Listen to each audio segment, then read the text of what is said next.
Welcome in everyone to another pregame show alongside Matt O'Leary. I am Connor Long, and we are here to preview the New York Jets Week 8 clash against the division rival New England Patriots. And Matt, it feels like the season is on the line.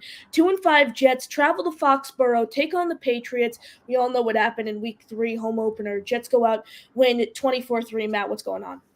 Yeah, I am hoping for a similar performance that we saw the first time when these two teams played, a nice, decisive 24-3 win.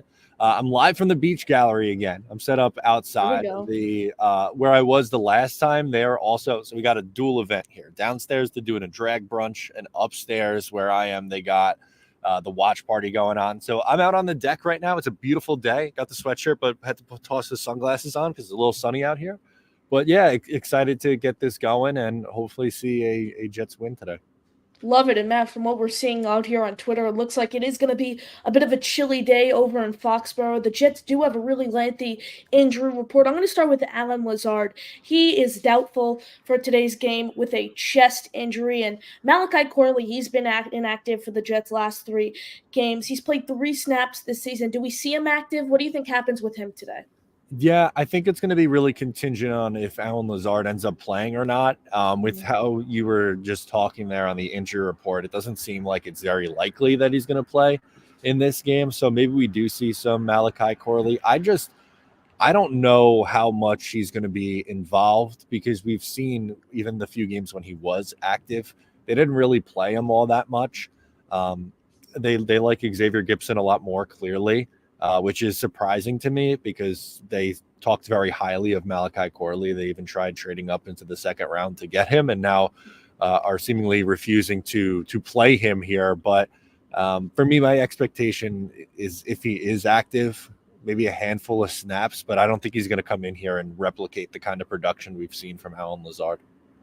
Now, what we saw, Matt, last week from Xavier Gipson, 2 muffed punts. The Jets did keep possession on both of those. Gibson, though, is someone who struggled this season, both returning kicks and on the offensive side of the ball. If you are the Jets, are you making the change from Gibson to Corley? What are you thinking there? Yeah, I don't really understand why they haven't tried that. I don't think Gibson's done a great job so far as a returner. Again, the couple fumbles last week, thank God they went out of bounds, but um, that's felt like a disaster waiting to happen. And all the credit in the world to Xavier Gipson. I think he did a really good job on that opening kickoff last, or the not the opening, but the game-winning kickoff last year on opening day.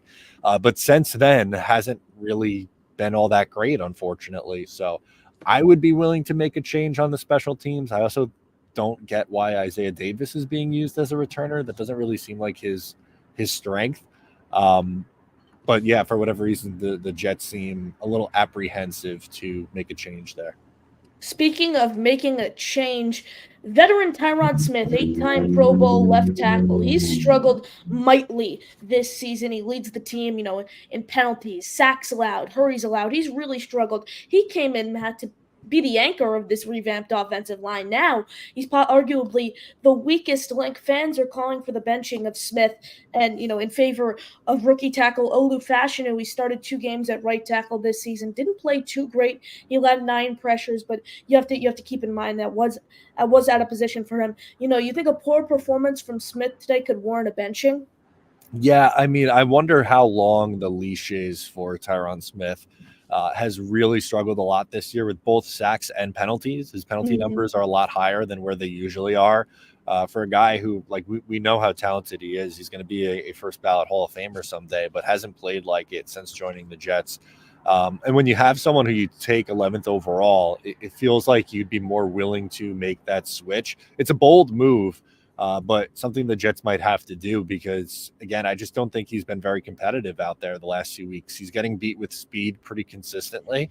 And this is a league that revolves a lot around speed and speed rush on the edge. So I would be open to making a change. The Jets haven't really given any indication that they're looking to do that right now, but that could totally change with another tough week.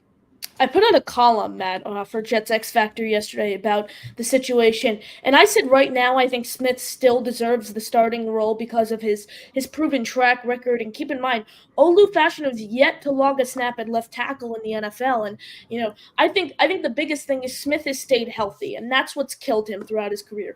Injuries. He hasn't played a fully healthy season since 2015. Now, if he's able to stay healthy, I still remain confident in him that he's able to resurrect this very, very poor play.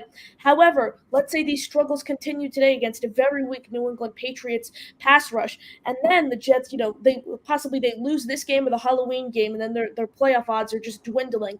Then I think it might be time to make a change for Fashion. If the Jets do fall out of playoff contention, I do think the Jets need to. I do think the team needs to pull the plug there. So it's a very, very, very interesting scenario. Speaking of the offensive line, Elijah Vera-Tucker, he's out today. He's obviously been one of the premier players on this team's line. Jeff Ulbrich said he's a candidate for the injured reserve list. Thoughts on the AVT injury and how does it affect the team? Yeah, it's huge. Going from AVT to Jake Hansen's a major change, and unfortunately something we saw a lot the last couple of years. Elijah Vera-Tucker with season-ending injuries. This time the injury didn't happen on the road in Denver like the last 2 years, but if he's an IR candidate, that means he's probably going to miss multiple games, which is not great for someone who has had an injury history the last couple of years.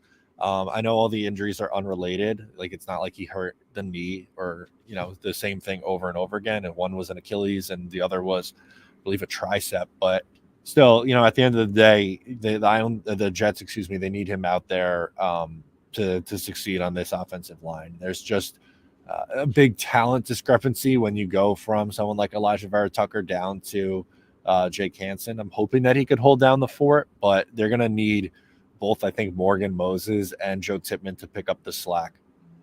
Everyone smash that like button. Make sure you are subscribed to both of our channels at Matt O'Leary NY, at NY Flight Jets Talk. Let's get into our new sponsor for these pregame shows, and it's Huga House. Quarterback 1, Aaron Rodgers rocking Huga House. Slot corner, Michael Carter II, Shane Gillis, Shohei Ohtani, Josh Allen, Brian Baumgartner, and many more. Go to hugahouse.com and use promo code Connor15 at checkout for 15% off on your first hat, 30% off on your second hat. Like I said, everyone make sure you are subscribed to both of our channels. Smash that like button at NY Flight Jets Talk, at Matt O'Leary NY. We really do appreciate all the support here on these pregame shows.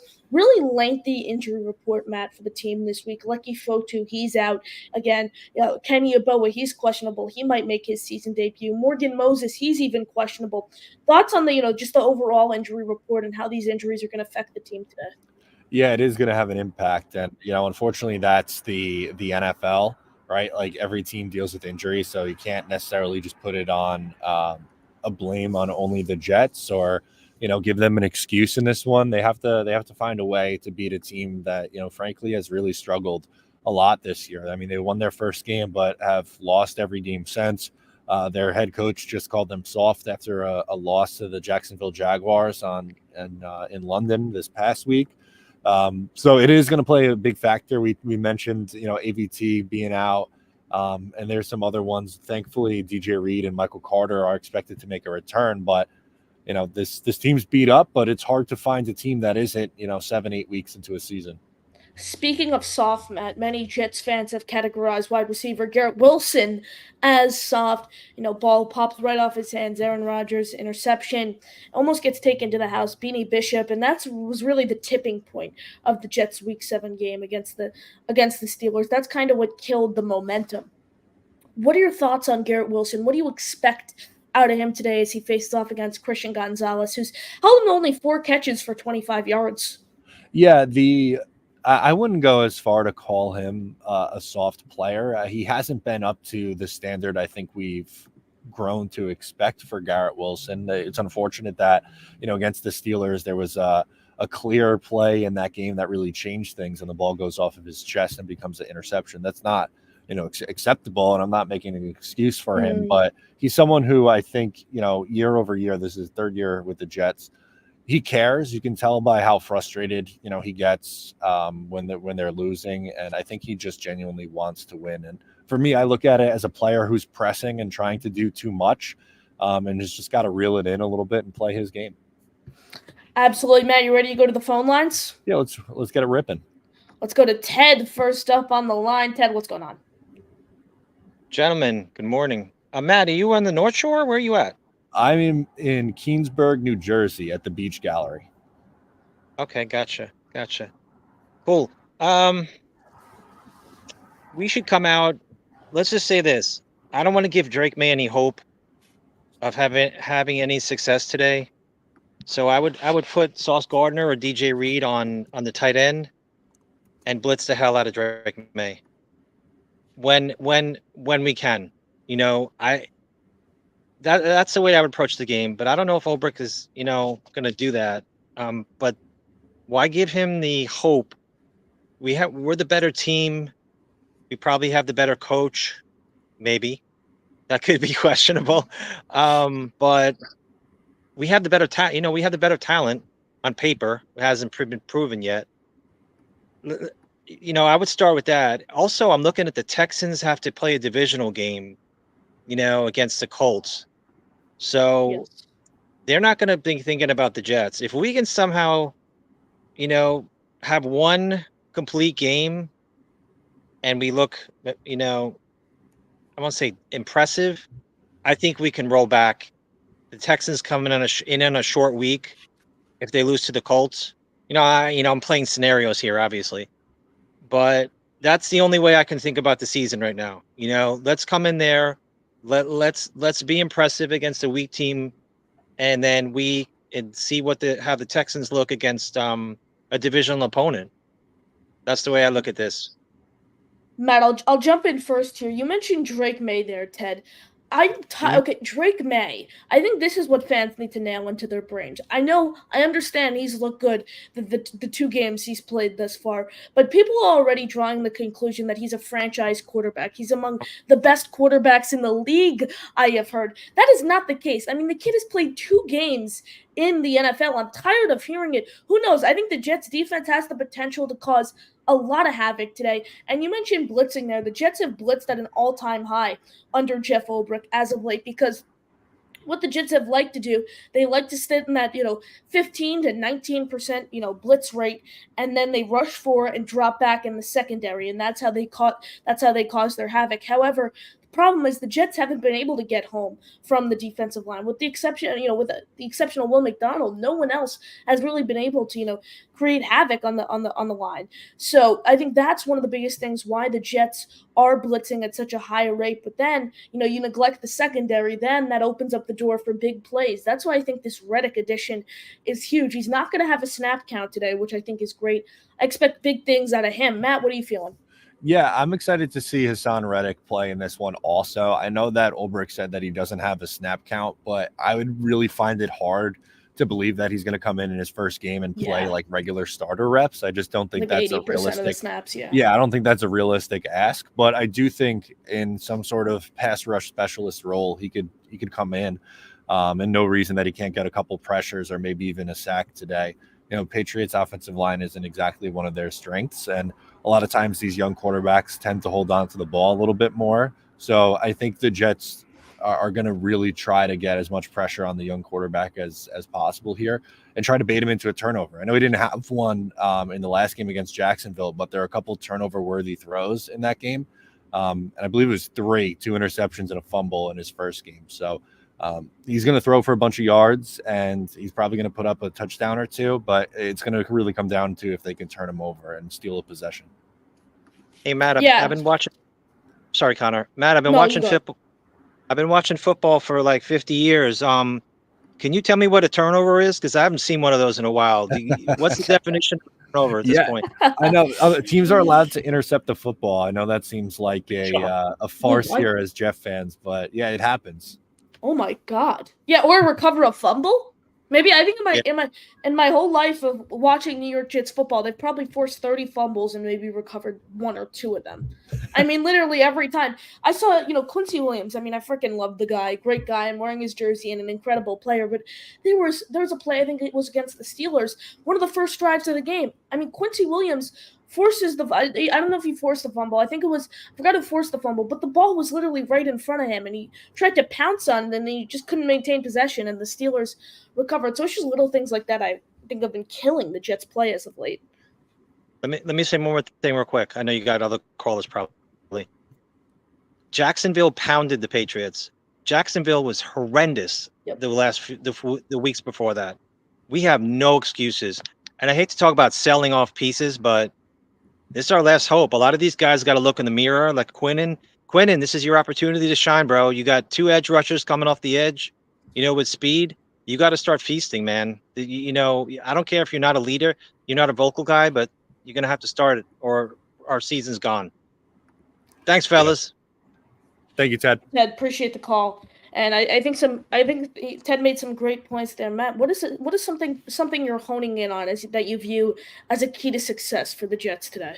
Yeah, I mean, I talked about the pressure a lot and how there's a need to get home, but as Ted just brought up there, I think it's good to piggyback off that. You have a legitimate edge presence on the other side of Will McDonald, who's essentially been the only one who can get any sort of consistent pass rush pressure. You hope that opens up some things for the interior, because I know there's a lot of people who are very, very critical of Quinnen Williams, and I get it. He hasn't been putting up the box score numbers, but I do think he's still a very solid, interior rusher. And it's just, I think it's time for him to convert. And I think fans are just a little frustrated that they aren't seeing the sacks or the pressure numbers come in as high as they would like. But now's a good opportunity for that to change, as the defensive line just got a lot better by adding Haason Reddick. Yeah, absolutely. I think that's why I kind of mentioned there the Jets pass rush, on what they've been doing kind of with the blitzing numbers overall, what they've been really honing in on. I think that's something that's really key to mention there. I do expect. How do you expect the Jets to blitz today with Reddick back? I think that's going to be something really interesting to watch. Yeah, you bring up a good point, because we saw them blitz a lot the last time they played New England, and that was something that they don't really do all that much. But with Haason Reddick coming back, you saw Jeff Ulbrich mention this allows you to rush 4 and get home with your front 4. So they might not blitz a lot in this game, and they're probably, I would guess they're banking on their front 4 to get home with the edge rushers in Haason Reddick and Will McDonald. Before we keep it going, we do have a super chat here from our guy Tyler Brent. I didn't come all the way from NJ to see a Pats loss. It's May Day. Go Pats, Matt. We're expanding the audience right now. Oh, it's someone from next to you. Oh, yeah, wow. One of my close friends is a Patriots fan. I did have the pleasure of watching the last time these two teams played together with him, and he was down really bad. I told him this is a baptism in fire of what real life as a football fan is after watching a 20-year dynasty. So yeah, I did bring a Pats fan with me to this Jets Pats watch party, but it's going to be nice to watch him squirm today. What jersey is he rocking, Matt? No jersey, okay. Just a Patriots t-shirt with their helmet on it. All right, Drake May. I know the whole tagline to start the season is the Jets were going to kill Brock Purdy. That was not the case. Purdy had a great week one game, but the Jets are going to kill Drake May today, and I think that's what needs to happen. Haason Reddick, he's coming back. I know we spoke a lot about that. Who's someone that's underrated, Matt, in the Jets pass rush? When we gave our hot takes, I'm sure we'll get to that. When we gave our hot takes last week, I said a Solomon Thomas sack. He came very, very close. He tripped Russell Wilson up, and then Wilson threw the ball away. I was thinking of you, Matt. I was so happy. I thought my hot take was going to hit. Who's someone in the pass rush? Quincy Williams, he's basically been invisible. Who do you expect to step up on the defensive line today? Yeah, really tough question for me. I think they need more out of Javon Kinlaw right now. So I guess that would be my answer from a pass rush perspective of someone who they might need a little bit more. Someone that just in general, if we're talking underrated on the defense in general, I think Jalen Mills' impact is one that I would bring up because I like his willingness to go down to the line of scrimmage and make plays in the run game, which felt like it was something that they were lacking on this defense. The Jets it's been very well documented. They're not a great team against the run. But I've liked how Mills has looked the last couple of weeks, especially in run defense. So I just wanted to give him a shout out. I know not really a pass rusher here, but someone who I think that isn't going to get talked about a lot, but could play a nice role in this game. You bring up a good point with Mills because Ashton Davis, he's out. He's dealing with the concussion. And Ulbrich said during his media availability this week that all three players who are out, Fotu, Davis, and who am I missing here? Fotu, Davis, and there's one more that I'm missing. Oh, AVT, excuse me. AVT. Okay. He said all three of those guys are candidates for the injured reserve list. Now with Ashton Davis out, Jalen Mills, former Super Bowl champion, he's stepping in to an increased role. Do you if you're the Jets, do you rush Davis back? I know he's looked really poor. The Jets signed him to an extension this offseason. Do you kind of take your time and let Mills step into that bigger role? Yeah, I'm not necessarily in a spot where I feel like the Jets have to rush Ashton Davis back from injury. I know he's a special teams guy and clearly has a role in that department, but what's good with Ashton, or in years gone by, what's been good is he kind of just always finds himself around the ball, whether it's fumble recovery, forcing a fumble, interception. But he looked really rough in coverage against, I believe it was against Buffalo. He got picked on, and his run defense is always very inconsistent. He can tackle, but he kind of just takes these weird pursuit angles a lot of times. So a frustrating player, really good athlete who I think his athleticism kind of bails him out in some opportunities. But for me, I look at Jalen Mills as a all-around better player, even though he's older and there's clearly a risk that, for defensive backs as they approach 30, like it doesn't always age gracefully. But I feel personally a little bit more comfortable with Mills out there.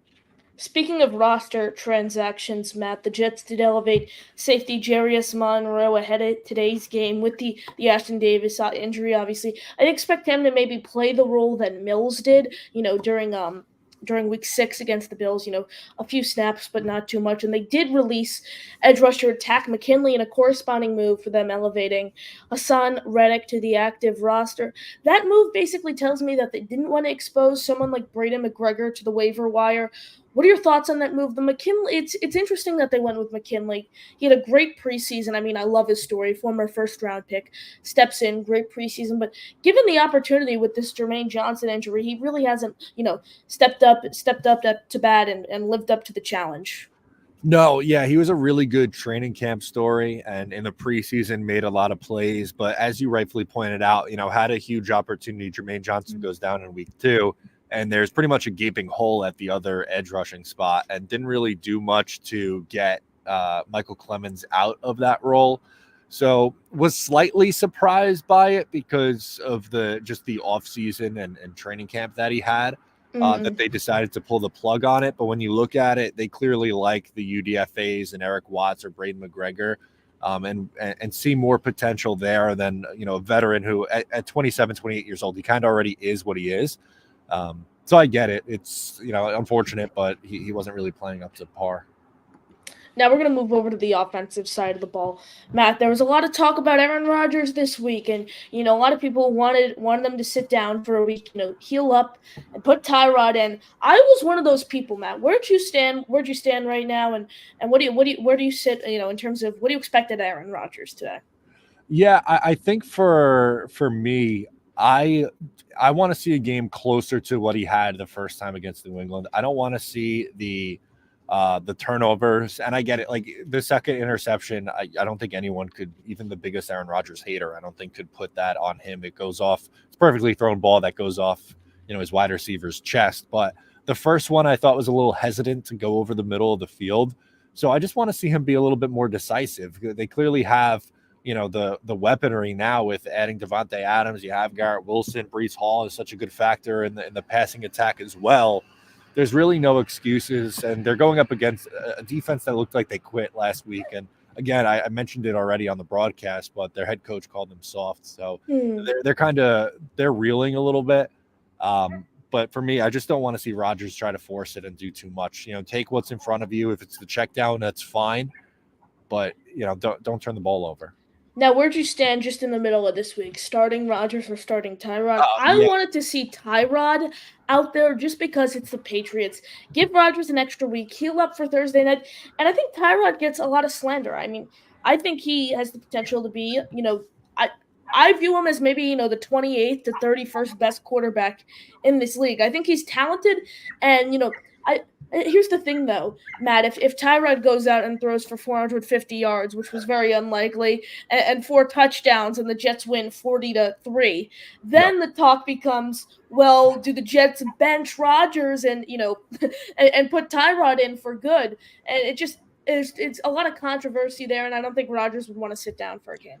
No, he wants to fight through it and he wants to play. I get where you're coming from on that, and I wouldn't have hated it either because he's dealing with a lot, hamstring, both knees, a high ankle sprain. Sit him down for a week, because it is, one, it's the Patriots, but two, you have a short week after that. I don't think they want to take any risk because they can't. We have a super chat in here from our guy Dan, but they cannot afford to lose this game. So I think it's more of they just don't want to play any games. They want to put their best out there and win because their season's on the line for like the 4th week in a row, and they have to win this game against the Patriots. Yep, let's get to our super chat here from Dan NY. Season officially over if we lose today, Matt. I know we have our Jets talk off air over text, over StreamYard before the show. I know we both said today that we think, I don't think the Jets are going to make the playoffs this year. I hope they do. I hope they prove me wrong. I really don't see any world though where they make the playoffs. Matt, where do you stand with this super chat and the playoffs?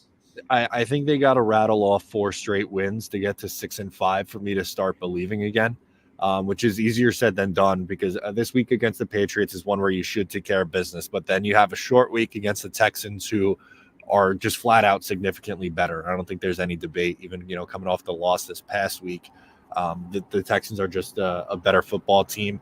And then the Cardinals and Indy, they're both feisty too. So.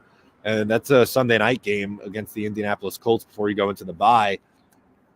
If they are 6-5 and then come out of the bye and are 6-6, maybe we'll say going into the Miami game, there'll be a chance that they're alive. But I don't want, if they win today, you're not going to see me on the post game or on Monday talking about, here we go, the Jets are now going on this run. No, they should beat the Patriots. It's really about what they do after this, if they can continue to build momentum. I'm not crazy optimistic that they can do it just based on what we've seen from them, but I think we just got to take it game by game, one game at a time. Yeah, I'll give you guys a spoiler. We're gonna get to our game picks here, but I'm picking the Jets to beat the Patriots. I do feel confident they will go on to Foxborough and collect a win. I've choose the Jets, Matt, and I think you as well. Every single time here on these pregame shows. And I don't care if the Jets win 40-2. The Patriots get 1 safety and the Jets score 40 points. Even if that happens, the craziest score you can imagine, the Jets, the biggest blowout victory in NFL history. Even if that happens, I'm still not picking the Jets to beat the Texans on Thursday Night Football, even though it is in our own building. I know we're here to preview the Jets versus Patriots game, but what is kind of your outlook on that Texans game? You do mention the Jets have to go on this crazy tear in order to make the playoffs. Where do you see those losses coming? Yeah, that's where it gets a little bit complicated. Today is one where they should win, but we've seen them lose games that they should win time and time again. They were 8-point favorites against Denver, and clearly Denver looks better than maybe any of us thought they would this year, but still lost the game 10-9 where they're heavy favorites. It's on the road. I don't think it's a guarantee that they win this game. I think the 7-point spread's a little ridiculous, honestly. They're getting a little bit too much respect, but I'm not overly confident, even if they come out and play a good game today, that they can beat the Texans at home. They beat them last year, but really different circumstances.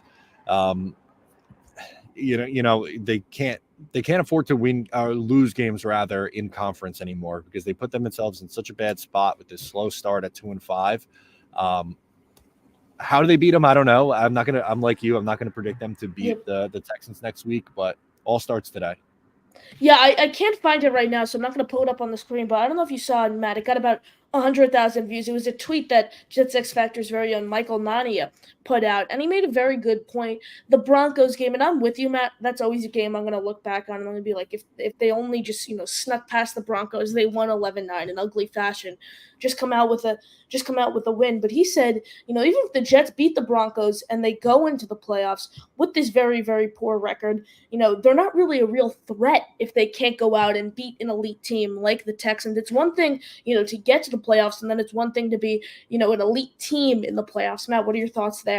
Yeah, that's just it, right? Like, it'd be all well and good to, finally end this playoff drought, but if you can't compete with the good teams, then what does that really do? Exactly. It's pointless. Then great, you go 9-8 and you get bounced by 20 points in the wild card round. That doesn't really feel all that great. So yeah, it's gonna be a really big test, right? Like, if they're serious about turning this thing around, I think they have to put out a significantly better effort against the Texans. Like, I don't want to hear an excuse of, oh, well, they're a good team. The Broncos are better than we expected, or the Vikings were 4-0 or 5-0, whatever it was when we played them. Like, eventually you have to beat good teams if you want to be considered one. Yeah, absolutely. We are going to get back to the phone lines here in a second. But before we do that, I'm just going to pull up the Jets' schedule for the rest of the season. Obviously, we're here on Sunday, October 27th, Foxborough, Massachusetts, where they take on the New England Patriots. But after that, Matt, you see the two Dolphin games. It's crazy to think, but if all goes wrong, there's a shot. I hate to be that guy, but there's a shot that the Jets, if all goes wrong, they could be a 3-4, even a 5-win team this season. Yeah, I don't think it's crazy to say that. And I know we have, like, Tua's coming back this week, but I know we have a lot of Jet fans who, when looking at the schedule and are trying to convince themselves that they're going to get back in the playoff race, are putting in both of those Dolphins games as wins. And I just don't know how you could do that based on how this team has played against Miami the last couple of years. I think it'd be nice to, I personally, I'm looking at it as a split. If you could split against Miami, I think you feel pretty good there. But there are unfortunately no easy games on your schedule when you constantly play down to competition and just can't get out of your own way. Yeah, I mean, literally, Matt, after this Patriots game, like I said, there's no games that are just easy wins. I mean, I'm going to just jot all the way down to week 17 against the Bills. You could chalk that up as a loss in Buffalo. I mean, it's, the Rams are a very tough team. The Jaguars, I'd say, is an easy win. I think the Jaguars and the Patriots, Matt, are the only two guaranteed wins for the team. We are going to get back to the phone lines, though, so let's go to B-Mac, who's next up. B-Mac, what's going on? Oh, hey guys, good morning to you. What's going on, B-Mac? What's going on, guys? Yeah, man. First of all, go ahead, Connor.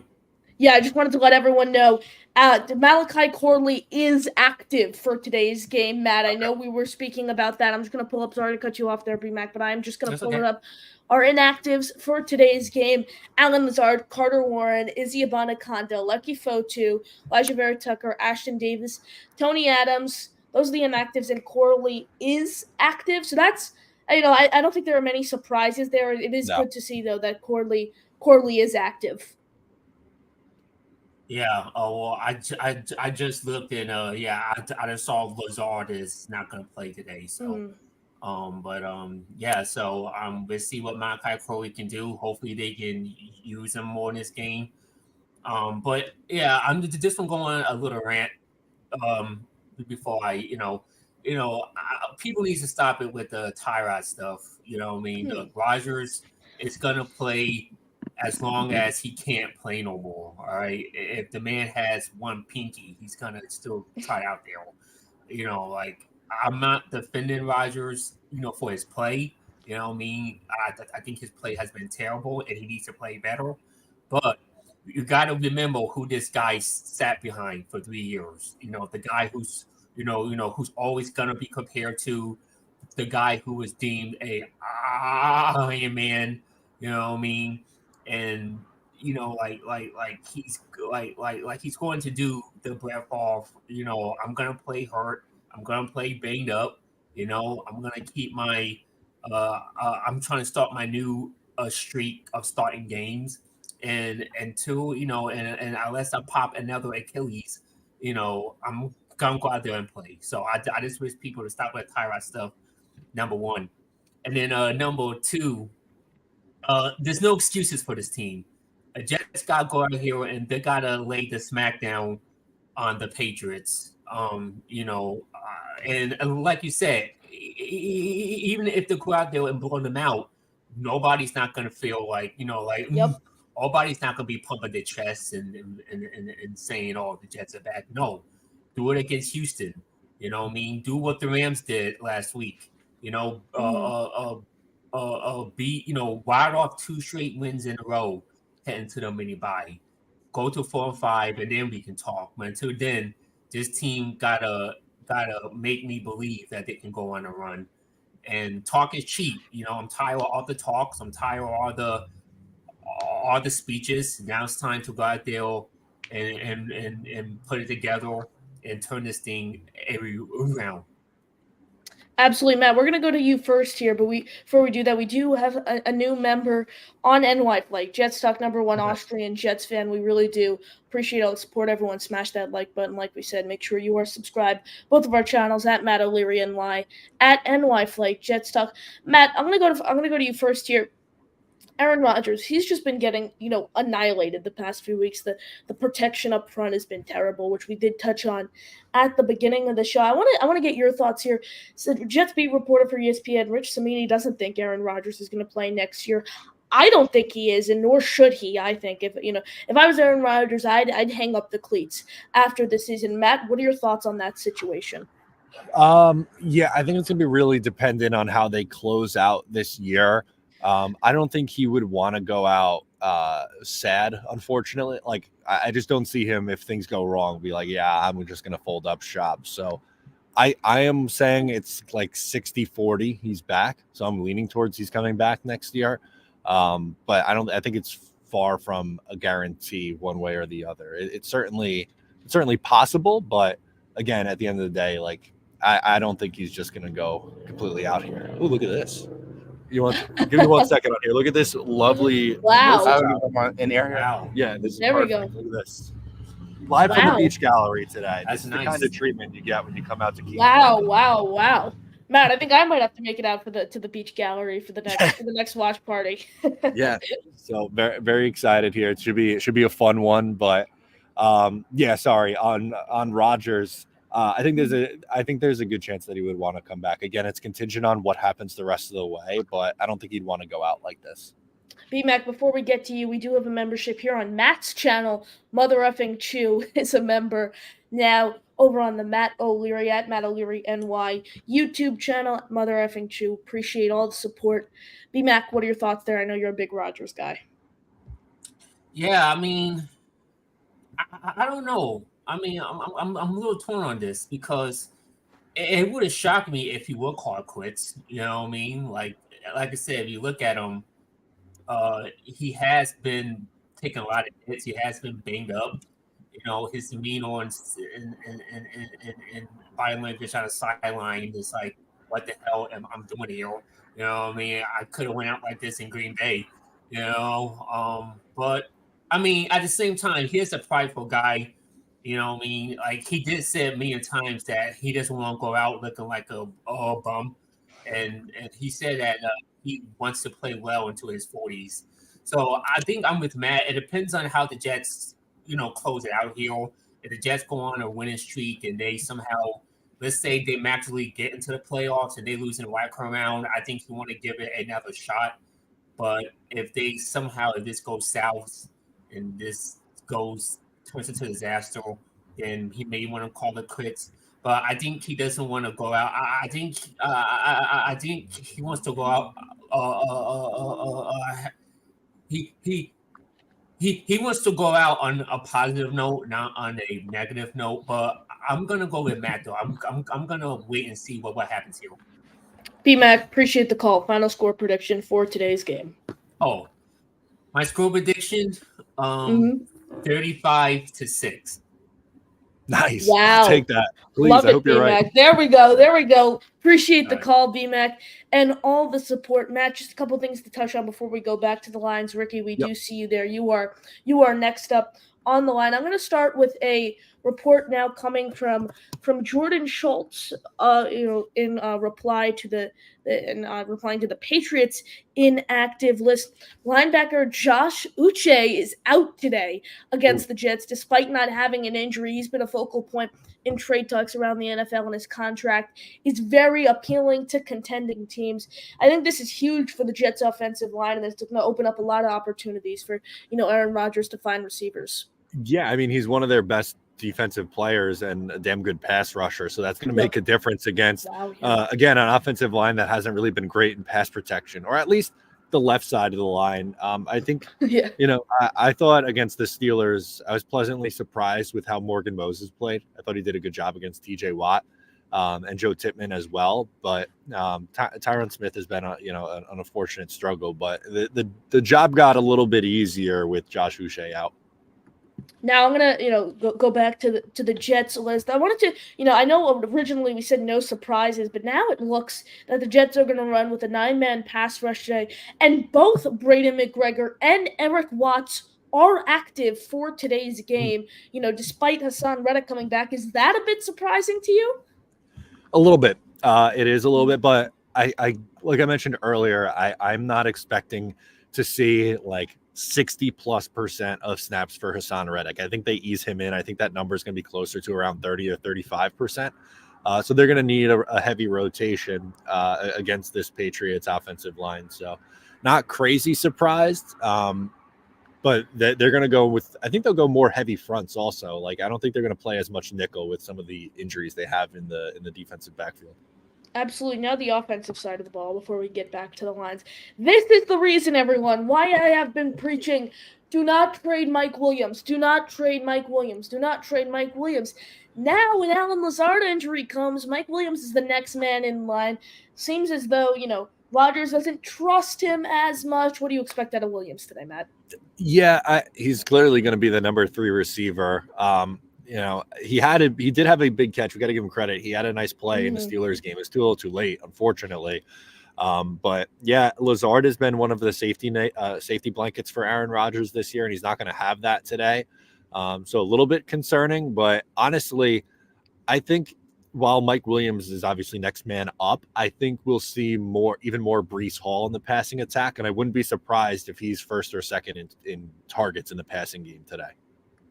Yeah, absolutely. It's going to be interesting how the Jets kind of do utilize their offensive weapons.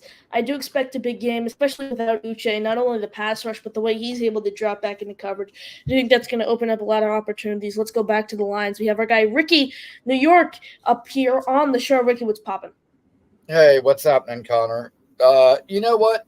I'm glad that they didn't entertain the idea of getting rid of Mike Williams, kind of like you said, with what's happened with Lazard. But the reason that, Lazard has gotten so much run this year is because he has Aaron Rodgers' trust. Okay. And even though he's out today, like you said, he's been Rodgers' safety net. Well, I don't necessarily know if Mike Williams will become that safety net because I don't know that trust is there. However, that's where Devontae being here is going to factor in because he does have Rodgers' trust. And so I think a lot of those balls that would have went to Lazard will probably go to Devontae as opposed to Mike Williams. I'm looking forward to today. If there was any team to play to turn this thing around, this would be that team. Yep. And, just like you said, the Patriots are getting rid of one of their best defensive players. The Patriots, you can tell that their season's over and they think their season's over, but because they're going to start jettisoning their good players.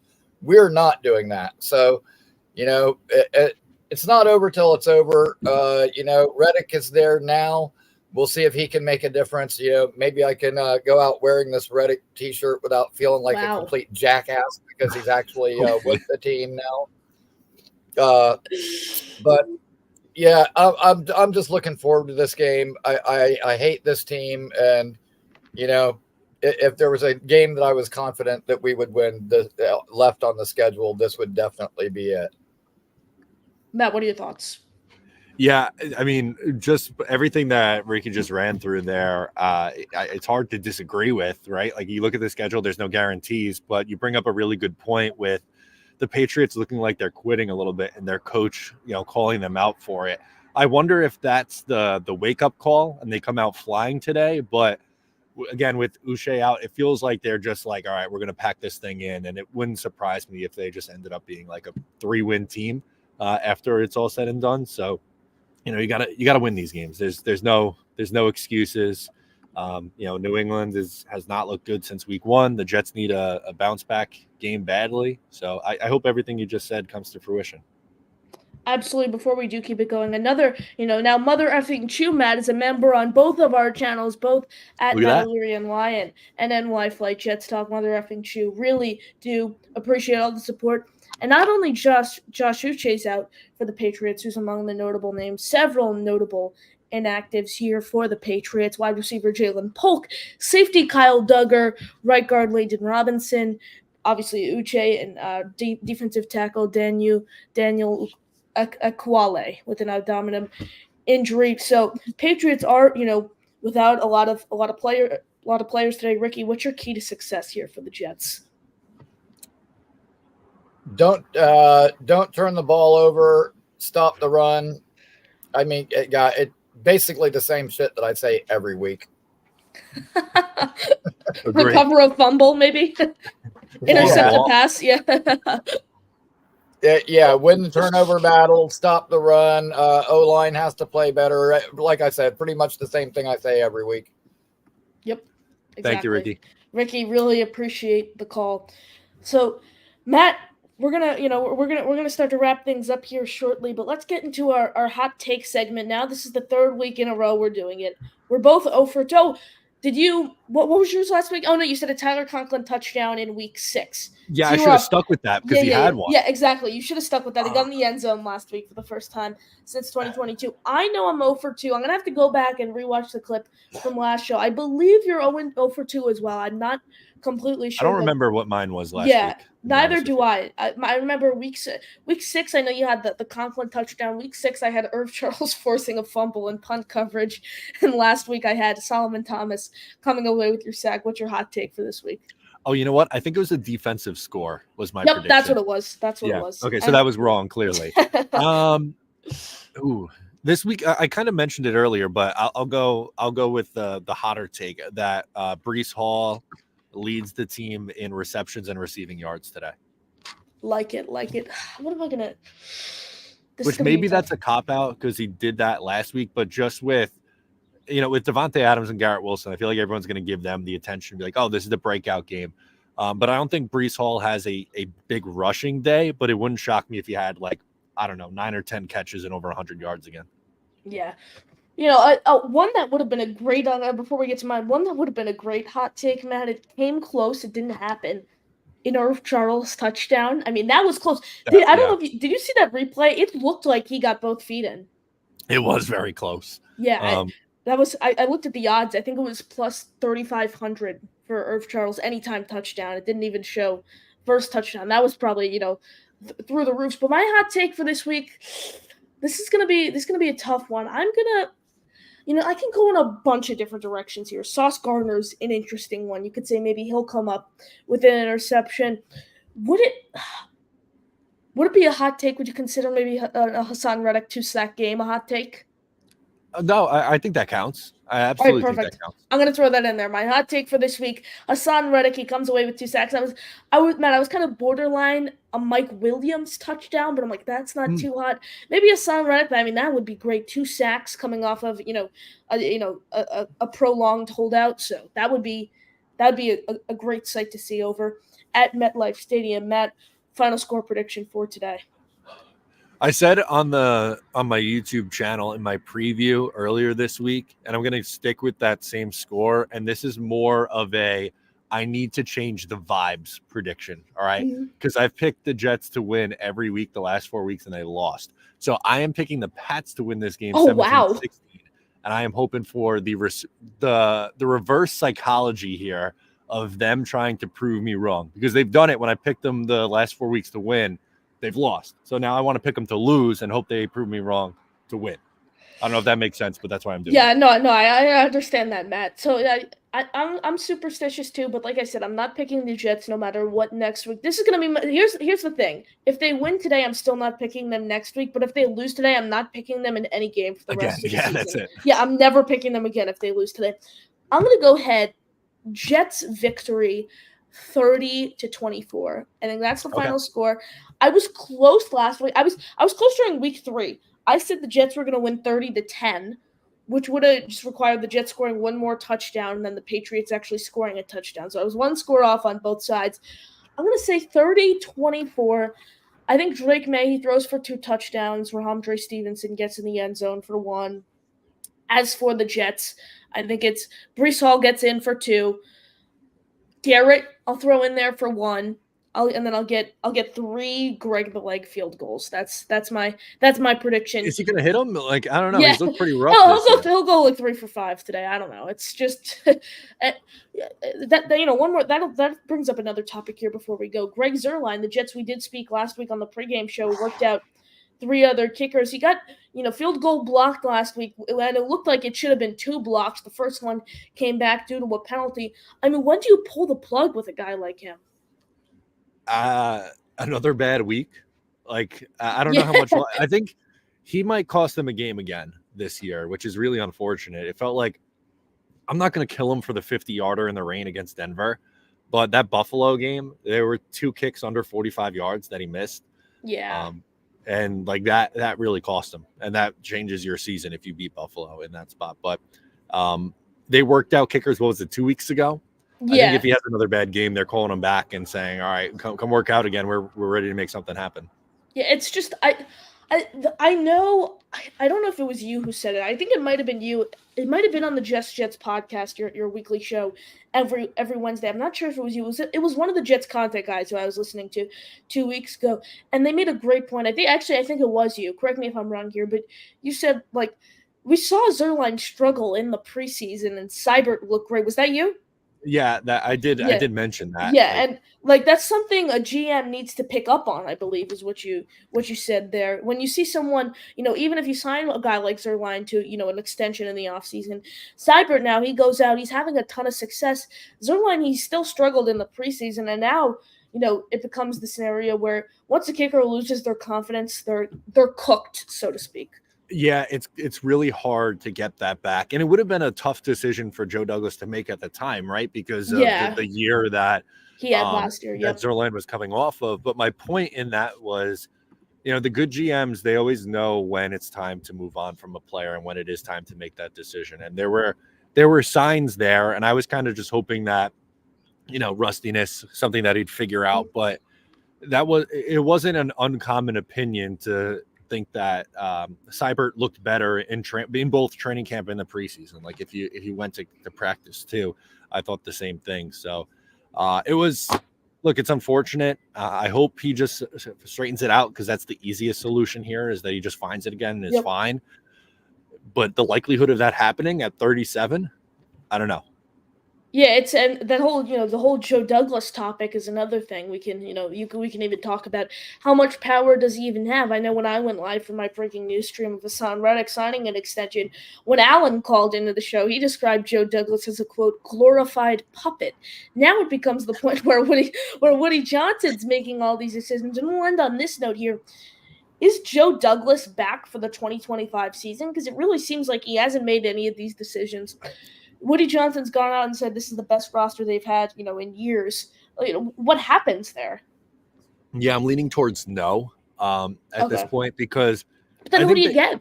Like, GMs don't grow on trees. No, and that's totally fair, and that's a totally valid pushback. I don't have that answer for you now. Yep. I want to do some digging and see, look around some of the front offices around the league and see who that next guy is. But I just think that if the Jets miss the playoffs this year, which is trending towards that's going to happen, that would be 6 years of Joe Douglas being the general manager without them making the playoffs. And I know there's more context to it, right? Like, he didn't have the draft and free agency in 2019 because he was hired in May, and he had a really good class in 2022. I don't think he is a horrible GM, but I don't think he should be without criticism. I think too many fans put him on this pedestal because of the 2022 draft class and think that he's untouchable. But I think he needs to be held a little bit more accountable for where this team is right now. Last year they didn't bring in a quarterback after the Aaron Rodgers injury. They were comfortable riding with Zach Wilson for a third year, and we saw how that worked out. And then this year they completely dismantled the defensive line, and I think that has really cost them a lot early on this year.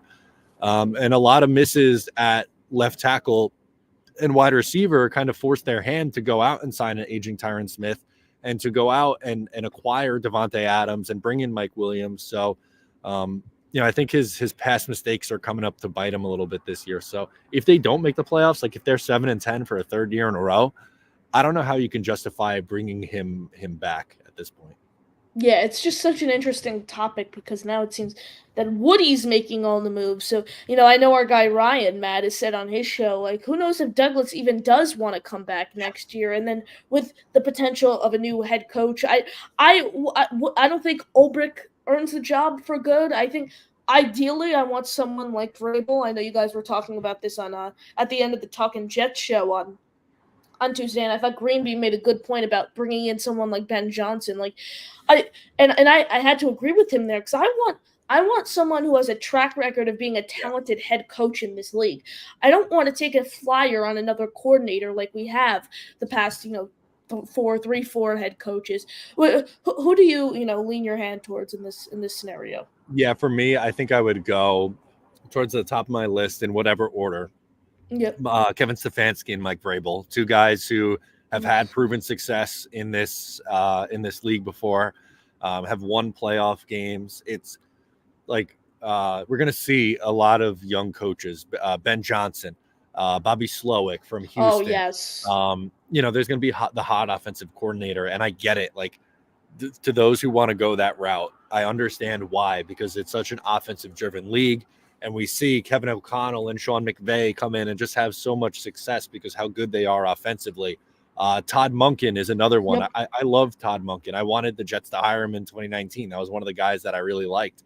But there's risk involved with that. And I think with where the Jets are, assuming that Rodgers is coming back and assuming that they're going to try to go for it again, I don't want to go through the struggles of a first-year head coach learning on the fly. I think you want someone who's done the job before and had success in that job.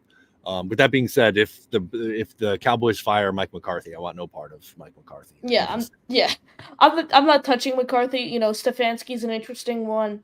I like what are your thoughts on the maybe going an experienced guy? They've struggled as of late, but maybe like a Doug Peterson, a Frank Reich. Are you cool with that, or you want to maybe go lean towards Vrabel, who's one, who's built a more talented roster? Yeah, I was gonna say I think the Vrabel one makes a little bit more sense. Now he's not an offensive coach, so you have to get a good offensive coordinator to come in here to pair with someone like that. I think he'd be more of like the CEO, kind of oversee everything style of coach, not like an offensive or defensive guy. But yeah, Frank Reich, I don't think really does it for me. He really struggled, and I know Carolina's a really tough situation, but I wouldn't want to sign up for that. If he wants to be an offensive advisor, a quarterback coach, I think that was his best role as the quarterback coach in Philadelphia. So that's what I'd look for. Yeah, absolutely. I mean, the Panthers have just been a mess for the past, whether it's Frank Reich or whether it's someone, the new coach, Joe Canales, I think his name is. I mean, I don't know if you've listened to his, post-game press conferences, but there was a clip going crazy about him the other day. It was like, we decided to put Bryce Young in the game because we saw there were a ton of injuries on the offensive line and we didn't want Andy Dalton to get beat up or something. Something along. Not great. Yeah, it was hilarious. But we do have one more caller on the line before we wrap up. Do it. And the caller is the Lane Train. We have the Lane Train joining the show. Lane, what's going on? Hello, Connor.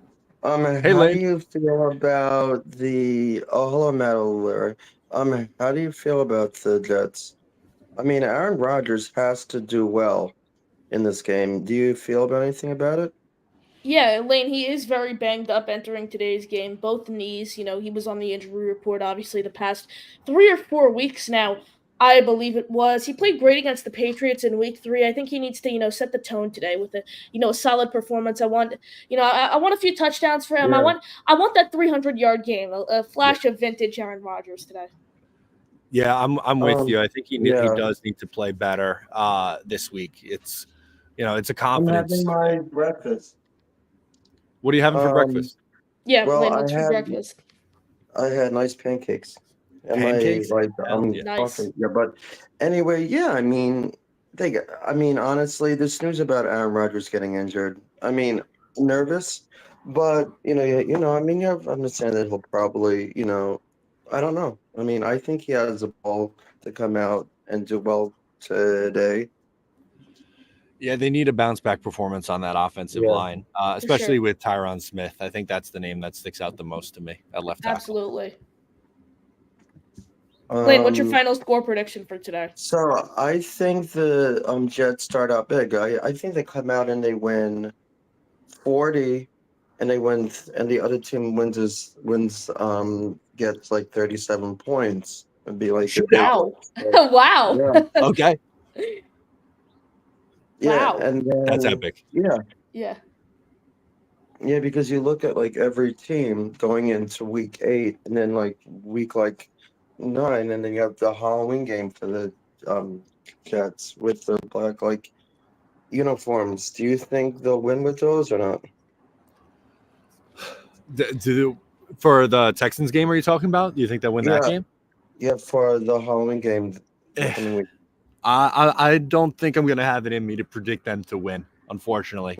Even if they go out and win and score 40 points today. I like the green ones better, and the white ones, not that one. It's like a different team color uniform, honestly. Yeah, okay. So, yeah, thank you for taking my call, Connor. Of course. And I'll Thank talk you, to Lane. soon. Of course. Bye.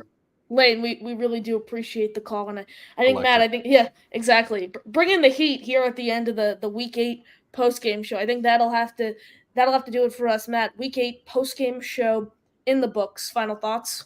Yeah, hopefully the Jets come out and win. They need it badly for the vibes. Again, if they win this game, you're not going to find me on the post game or all week being like, yeah, the Jets are back. They're going to do this thing. You just got to take it one game at a time. You're playing a team that's been going through it a little bit. So why not? Why not get a win today and just, I don't know, get the positive momentum going a little bit. We're just so down bad after this 4-game losing streak. A must-win game for our New York Jets to keep our playoff hopes alive. Everyone smash that like button. Make sure you are subscribed to both of our channels, at Matt O'Leary NY, at NY Flight Jets Talk. He's Matt O'Leary. I'm Connor Long, and we are signing off. JTS, Jets, Jets, Jets.